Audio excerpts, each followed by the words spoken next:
What's going on? What's happening, everybody? Welcome back to the channel. Today, hopefully more progress on our Duster. Stay tuned.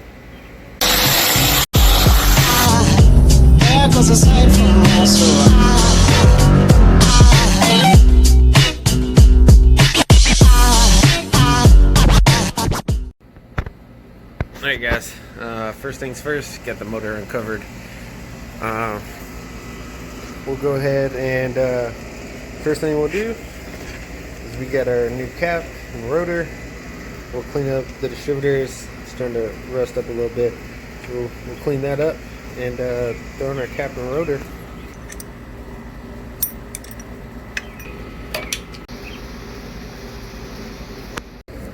Alright, so I don't really think this affects anything. The main thing you're looking for is you see that blue pickup. Now when those rotors turn, it's kind of like a crank trigger. It picks up from there, and then that's how the power gets distributed. So all we're going to do is just kind of clean that up.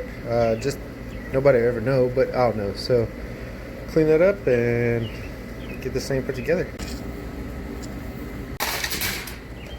First thing you do is you check your tank height. So it's good for me. And then, I mean, this is pretty self-explanatory. Once you get your rotor on, you got it with the correct bolts. They give you 3/4 bolts and then 5/8 bolts, and it'll tell you directly in the instructions which one to use. Mine takes the 5/8, get it screwed down, and boom, she's all assembled, ready to go back in the motor. Next, we're going to try to clean up our balancer. So it's a professional product unit. It's kind of old. I don't even know if I'll be able to read the timing marks on it because it's so bad. So let's get that cleaned up.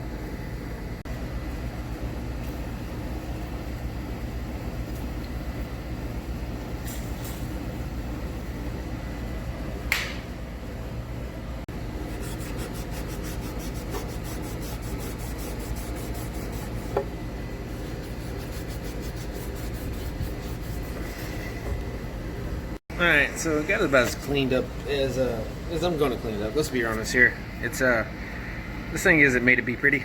It's made to be quick. So got it all cleaned up. Now we got the distributor out. Now what we're going to do is take our distributor.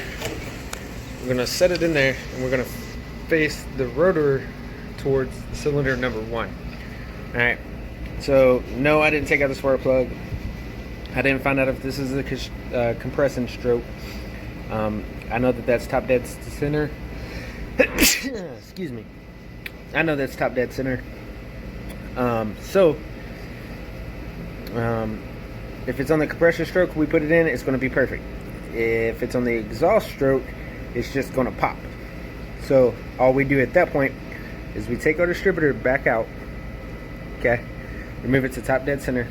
Once again, we take our distributor back out, we turn the motor 360 degrees, and then put this back in. What you could do is you could just pull this out, turn it 180 degrees. You'll hear people say 180 degrees out and shove it back in. But I want to keep the wires on that side, so it's a little bit more in depth. But anyway, we're going to take it, shove it in there, point our rotor towards cylinder number 1. So let's do that. Alright, so there it is. Still on top dead center. It's not pointing towards number 1, which is, it's fine. So we know that once we plug this back up with the point 2 right here, we know that this one right here will be our number 1 spark plug wire. That's where it'd be pointing at. You know, Mopar is just like a Chevrolet, so it's 1, 2, 3, 4, 5, 6, 7, 8. Not like a Ford where it's 1, 2, 3, 4, 5, or 1, 2, 3, 4, 5, 6, 7, 8. Also, the same firing order is all small block Chevrolets, big block Chevrolets. It's a 1, 8, 4, 3, 6, 5, 7, 2. So we know that 1, right? And then it turns. So you put this on here, you turn it over. Okay. You notice which way that turns. It turns to the left. So It's going to be 1, 8, 4, 3, 6, 5, 7, 2. And then 1 is right where it started. So that's how you make your plug wires. Alright guys, I do want to share a couple of things. Maybe you're new to cars, maybe you just got your first Mopar and you're starting to work on it or whatever. However you found this video, if you already know a whole bunch about timing and stuff, click off of here. This isn't going to be useful for you. But if you don't, I'll explain it very basics. I'm by no means an expert. I just understand, I think, how it works, right? So we put our timing mark. We know that this right here is 0. So we line that up with that. We put our distributor in. Our rotor's pointing right over here. We know that this guy right here is number 1. Okay. Now, if you notice, whenever you pull this out, you see that that's an oil pump drive gear. That's what it's called in a big block Mopar. So you see that slot that's in there. It only goes one way. At the end of your distributor, you only have a slot. So whenever they're talking about a motor being 180 degrees out in reference to timing, what they're talking about is this slot's in there like this when it really should be flipped over. So it's firing the number 4 cylinder when it should be firing number 1. So this drive gear in a big block Mopar rests on the cam. So there's a cam right there. It's got that gear on it. This one's a bronze for the solid roller. So you got it drives your oil pump. So that thing's got like a long shaft on it, and it goes all the way down, and there's the oil pump for a big block Mopar. For a Chevrolet, it's like down underneath the crank, and it shares the same purpose. So when you stick this guy in, right, we put it in, we make sure it falls all the way down and it seats. We know that number 1 is firing up here somewhere. I'd have to take the cap back off, but we know it's right around here. So this guy right here should be your number 1. Now if you notice, I'm able to turn this even though that gear is down in there. So inside, the rotor's not moving, but the housing is. Now what that's doing is allowing timing. So if this was a stock distributor, it would have like little spring weights and stuff in here, and it'd have what's points. You could convert that to an electronic ignition. I highly recommend you do. Points suck. I hate points, especially if your car's not running right and you have to reset the points. Anyway, moving on. Try to make this as short as possible. So your rotor's pointed up here, and you're able to move this. Now, what this does is it allows space. So if the rotor's right here, let's just say rotor's right here, and it's pointing at number 1. So that means you'll have 0 degrees of timing. Your motor's not going to run at 0 degrees. So what you do is, we know that our rotor spins this way, right, counterclockwise. All we would do is rotate this and give more degrees of timing. So the rotor's still sitting right here, but now your number 1 spark plug is over here. So it's going to have 36 degrees of timing is what I'm going to shoot for in this car. We'll see where it's happy at, but we're going to start at 36. So what you do is you get a timing light once the car is running, right? The car is going to try to crank. You're going to try to find it, and then boom, it's finally going to fire off. Okay. From here, you're going to have your timing light. Your timing light is connected to your number 1 spark plug wire, so it transfers the signal. Okay, and all it does is flashes a light down here. If you have just a steady timing light that's not digital, it'll just read down here. So you see this timing pointer, sorry, it has 10, 20, and 30. Obviously we're going for 36, so to be down here, we use a digital one that you can just set in 36 degrees, and it should fire off in line. So that mark and that mark should be in line at 36 degrees. If it's not, if it's down here, if it's on the 10 mark, we know we're at like 46 degrees and we need to go up. If it's up here, we need to rotate it to where it does give us 36 degrees. So that's how you set timing. And then once you have it there, the easiest way I found to do it, right? So you'll already have your lock on. All these are basically the same concept, no matter what kind of vehicle you have. You'll have this on, but you won't have it locked down. You'll just have it finger tight to where you're still able to move the distributor, but it makes it easier from there. Okay, it's going.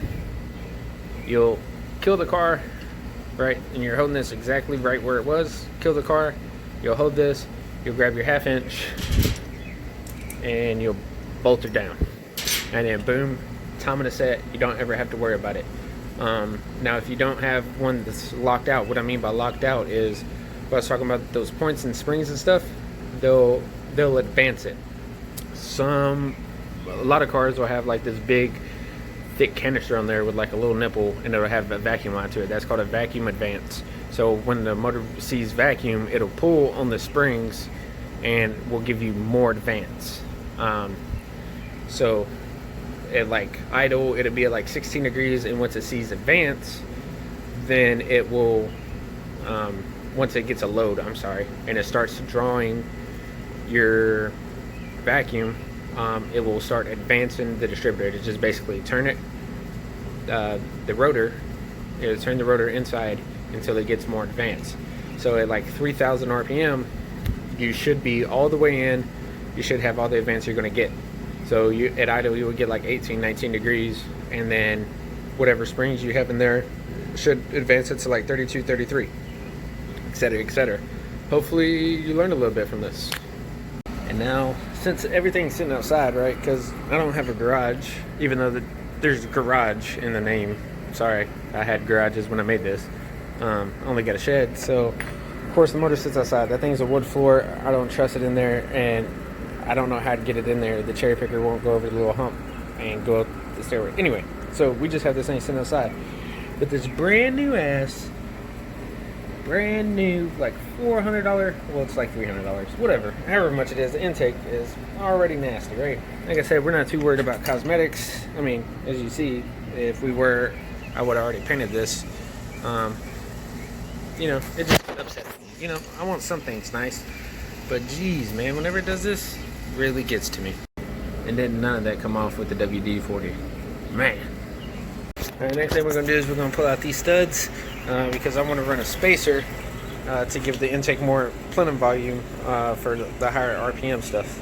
So let's go ahead and we'll take another little nut right here. Come on. We'll get that on there like so. And then we'll tighten this nut up here. You didn't even see none of that. We'll tighten this nut down. We'll tighten this nut up here against it. We'll grab 2 1/2 inch wrench, tighten them together, and then just unscrew the bottom nut till it comes out.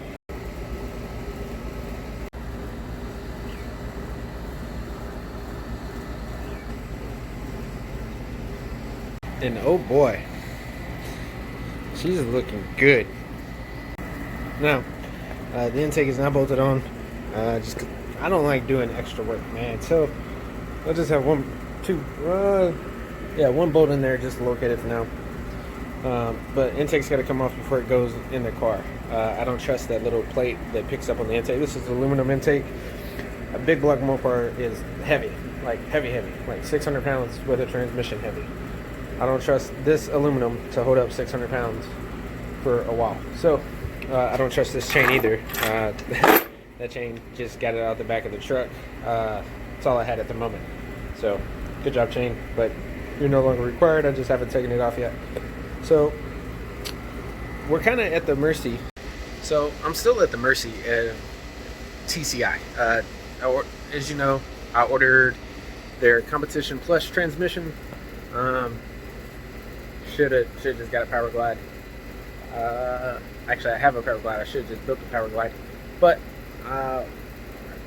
want to keep it Mopar just for a couple of reasons. I was going to LS swap it. We even bought the LS. We bought the turbo headers. We spent a lot of money on the LS stuff to put in this car. I wanted to go as fast as I could for as cheap as possible. Now, since I want to keep this street car, I want to keep it somewhat period correct.